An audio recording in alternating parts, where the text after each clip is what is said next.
After years of not speaking up, it's time. To protect my children from retribution, I stayed silent and I bit my tongue.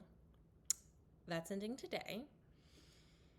So, for over a decade, Christ the King was my children's second home. The teachers, the staff, and most of the families there were great. I will actually never stop being grateful for the love and care that my daughters received there.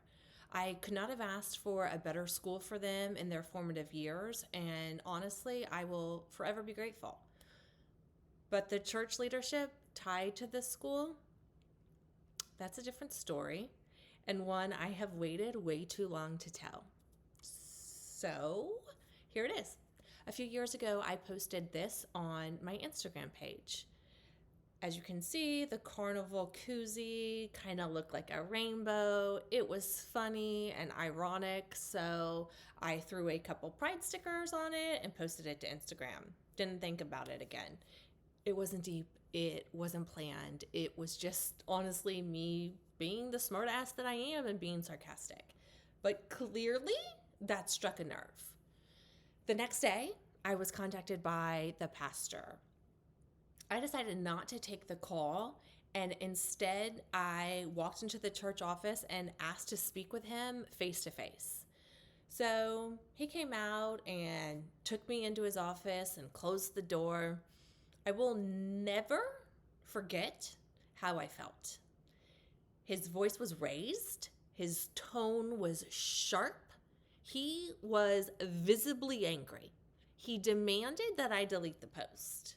He told me flat out that if I didn't take it down, that I would be banned from the carnival the whole weekend. He also said there would be a follow-up meeting with my husband to discuss the matter.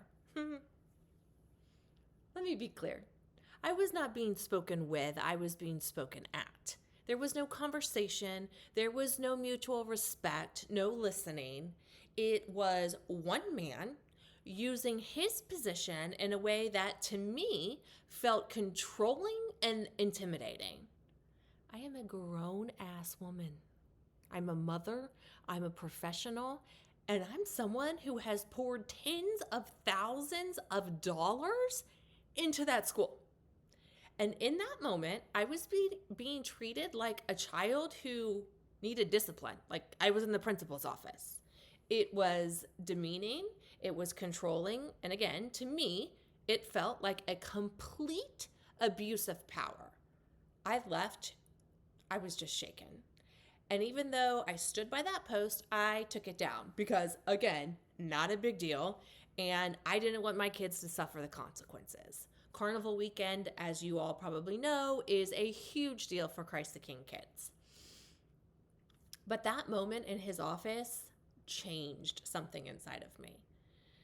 From that day on, I barely ever stepped foot on the campus without wearing something rainbow, whether it was a t-shirt, earrings, a bag, whatever. If it gave just one student the tiniest sense that they mattered, that someone was in their corner, it was worth it. So the next week, my husband and I brought our concerns to the diocese in St. Pete. I shared what had happened. Other parents, teachers, and parishioners actually quietly shared their stories with me. They said they'd had similar experiences, and they gave me letters to deliver on their behalf, expressing their personal concerns.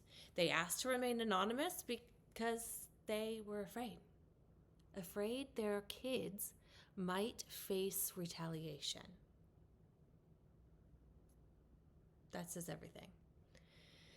After the diocese reviewed the situation, I simply received a letter from the bishop stating that my social media posts didn't reflect their definition of decency. Let me say this clearly. There is nothing indecent about a pride flag. There is nothing indecent about love or support or inclusion. The world right now is so heavy, tense, divided, full of noise and hate and judgment. And dear God, the church of all places should be the one space where anyone can walk in and feel loved, accepted, and safe.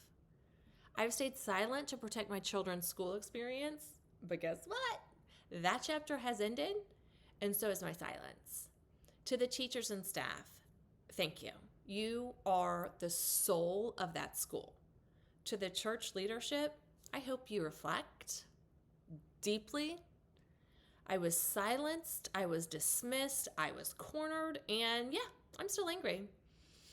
I'm done sitting quietly pretending this tone of unacceptance is okay for our children to grow up in. And I'm done letting men in power believe that they can speak to women however they want, without question and without consequence. And to any student who ever sat in that space and felt like they didn't belong, you are not wrong, you are not broken, you are not too much, you are more than enough. You are loved. You are not a mistake. You are not a problem to be fixed.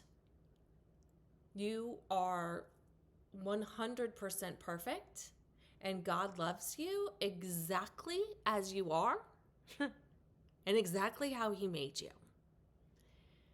And if wearing a pride shirt gave just one of you hope, I would do it all over again 10,000 times. If being kind, inclusive, supportive makes me a problem, guess what? I have no interest in being your solution.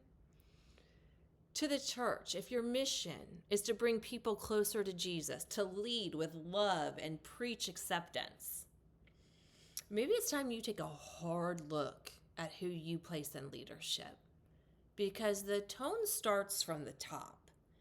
And what I experienced did not reflect the gospel. It felt like ego, control, and fear. You cannot claim to welcome all while making people feel small. Do better.